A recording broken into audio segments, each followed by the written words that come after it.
Bonne année! Bonus 334, le premier bonus de l'année enregistré l'année passée, avec l'équipe de l'année passée. Forcément, pourquoi en changer? À savoir mes petits camarades que voici, que voilou. D'un côté, nous avons David. Salut David, toujours en Thaïlande. De l'autre côté, nous avons Picaboo. Bonjour Picaboo, toujours dans le Bordelais. Salut. C'est la fête, partout. Ou en tout cas, ça l'a été. Ça l'est peut-être encore un petit peu. Donc, on est un petit peu amorti. Encore un peu plus que pour l'épisode principal. Voilà, la fatigue aidant, qu'est-ce que vous voulez, c'est comme ça. On a 15 minutes, un petit peu moins maintenant, pour vous parler de ce dont on n'a pas parlé dans l'épisode 334. On a 4 petites news sympatoches comme tout, dont on voulait se faire l'écho. On va commencer avec David pour parler de la Chine, qui semblerait, peut-être, en tout cas c'est les bruits qui courent, qui aurait banni Steam pour les fêtes de Noël. Tu peux nous en dire plus ? Oui, voilà, c'était tombé ici en Asie comme nouvelle. Apparemment, Steam n'était plus accessible en Chine le jour de Noël. Il faut savoir qu'il existe Steam en version chinoise, Steam Chine qui n'a que quelques jeux, et le Steam international qui lui a tous les jeux, et le Steam international n'était plus accessible. Bon, il faut savoir que à côté de ça, il y a une limitation, une répression de la Chine, oui, répression de la Chine sur le jeu vidéo, pour limiter. On en a parlé dans le passé, les enfants qui ne peuvent jouer que 3 heures par semaine, etc., etc. De plus, la Chine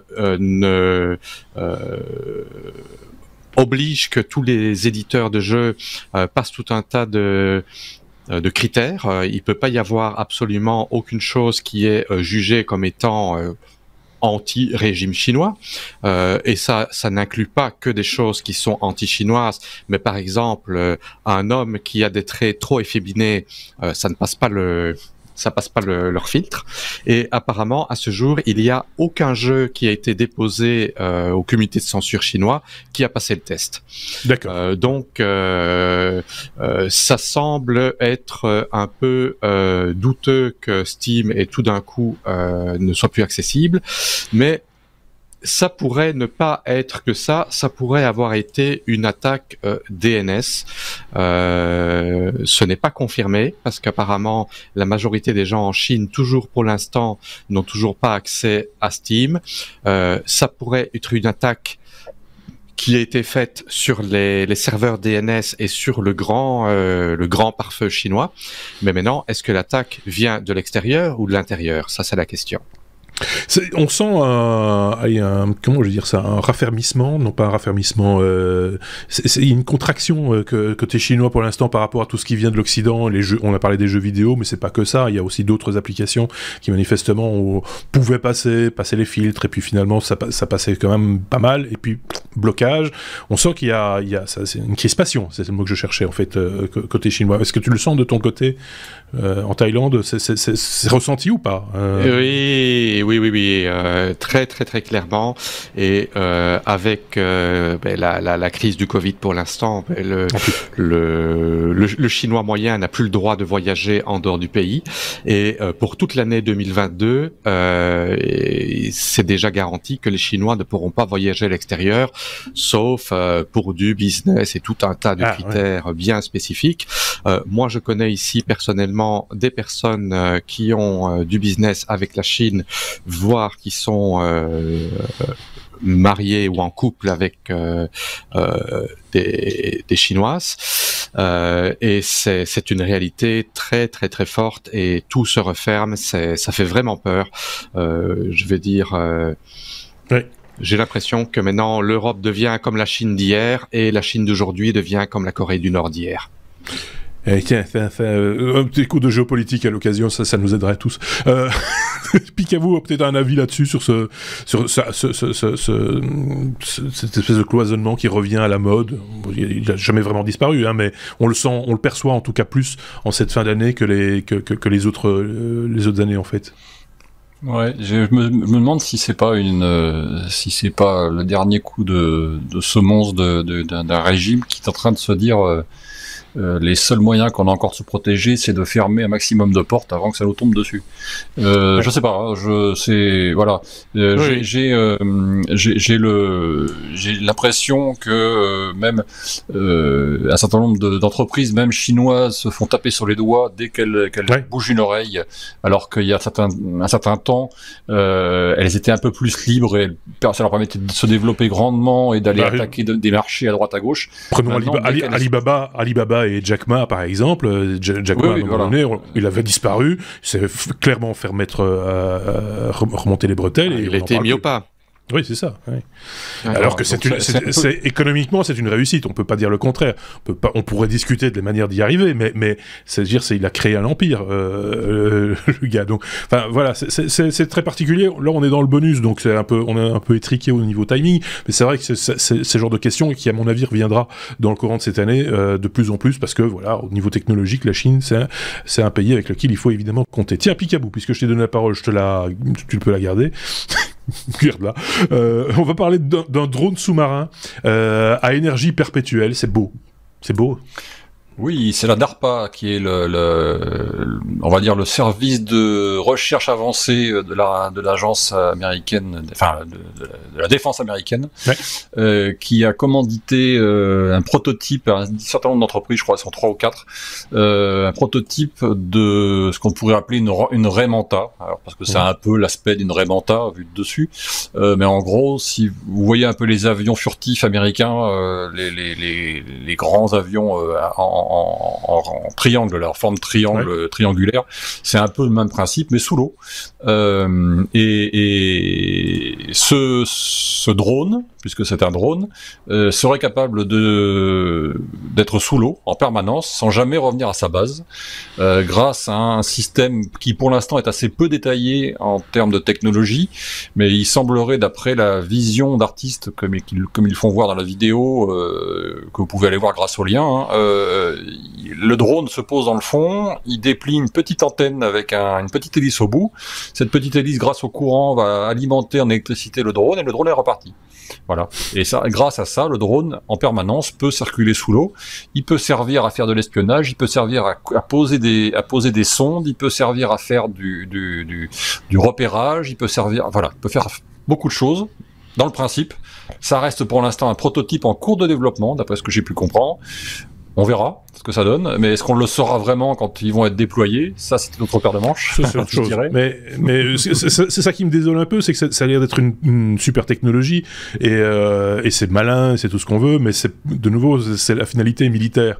Moi, je pense qu'on pourrait facilement déployer le même type de ressources justement pour étudier les fonds marins, pour étudier les courants, pour étudier voilà notre climat aussi, parce qu'on sait que ça passe aussi par là. Donc voilà, c'est un peu dommage que ce soit des fins militaires, mais sur le papier et technologiquement, moi je trouve ça c'est bien pondu, quoi. C'est voilà, c'est un bel objet en plus. Oui, pourquoi pas. Ouais.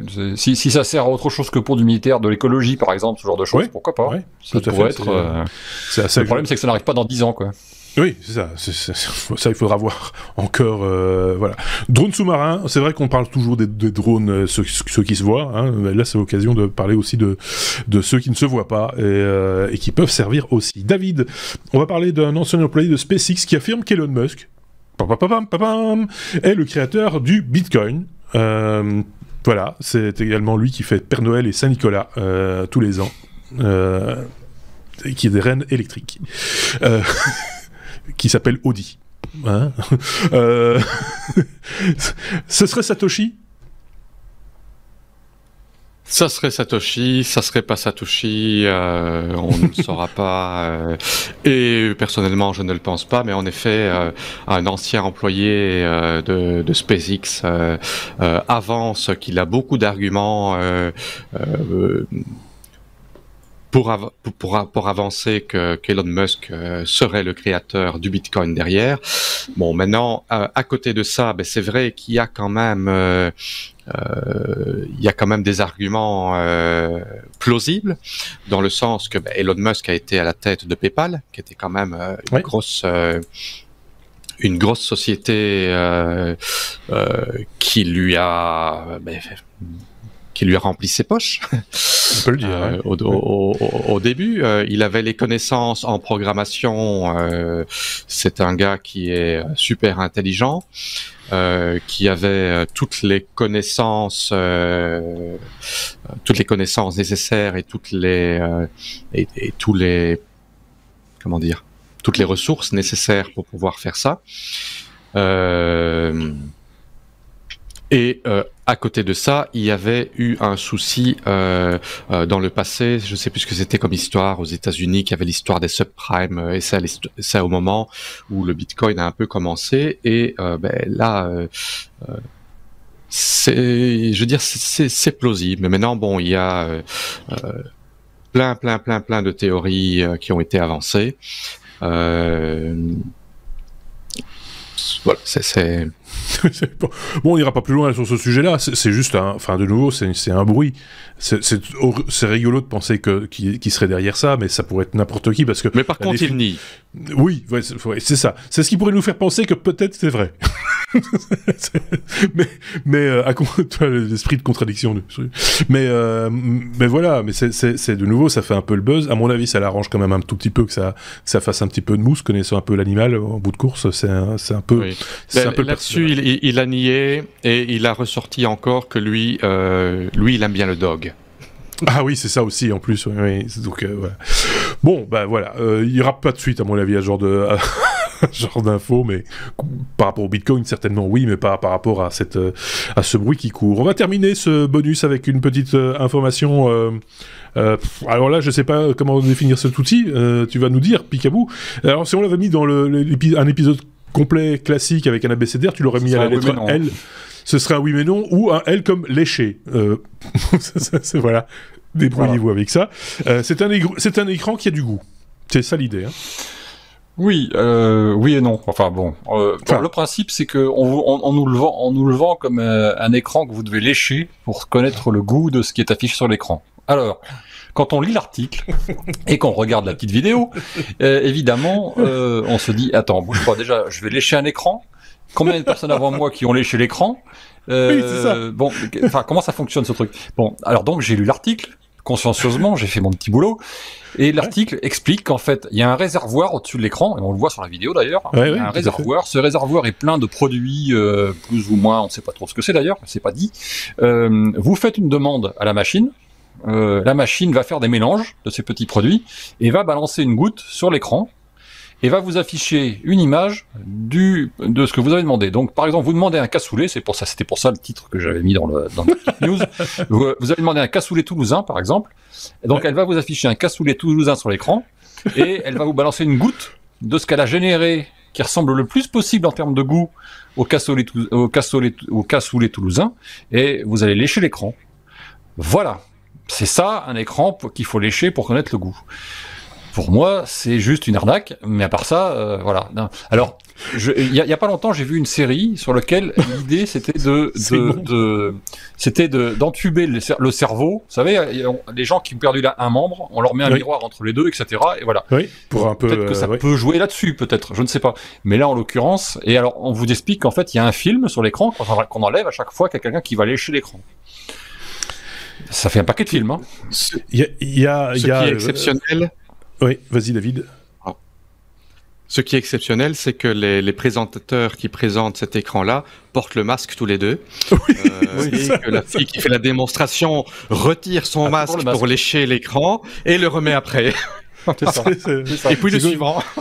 Ça ressemble quand même, oui, à un canular, à une arnaque. Juste pour la petite histoire, et en une minute, parce qu'il ne nous reste qu'une minute, il y a peut-être une trentaine d'années, je faisais des sketchs un peu humoristiques pour la radio, et j'avais inventé le Commodore, qui était en fait une petite interface qui se branchait sur le port série à l'époque de l'ordinateur, et avec la souris, quand tu passais la souris et que tu agitais la souris sur quelque chose, une photo qui était affichée sur ton écran, le Commodore générait l'odeur de ce que tu grattais. Si tu, par exemple, un citron, ça sortait le citron. citron. Comme ça, tu pouvais aussi savoir ce que sentait, par exemple, le caca d'un berger malinois, ou etc., etc. Et c'est un pur canular, mais chaque fois que je vois ce genre de news-là, ça me ramène à ce bête canular que j'ai pondu en 35 secondes sur un bout de papier, et chaque fois je reviens à ça, je me dis, mais quelle imagination j'avais. Peut-être que j'aurais dû le breveter. Mais il y avait les cartes à jouer pour les enfants, les Kratos à l'époque. Oui, aussi, oui. Ça, c'est encore autre chose. On va pas revenir là-dedans. Il reste 20 secondes pour terminer ce premier bonus de l'année. Merci à tous les deux. Picaboo, merci David. On va se retrouver bien sûr très, très vite dans un autre épisode. Passez une très très bonne semaine. N'hésitez pas, les pouces, les étoiles, les machins, les commentaires. Ils sont tous évidemment les bienvenus. Bonne année à vous. On peut le dire, effectivement, maintenant. Et à très bientôt. Salut tous les deux. Ciao, ciao.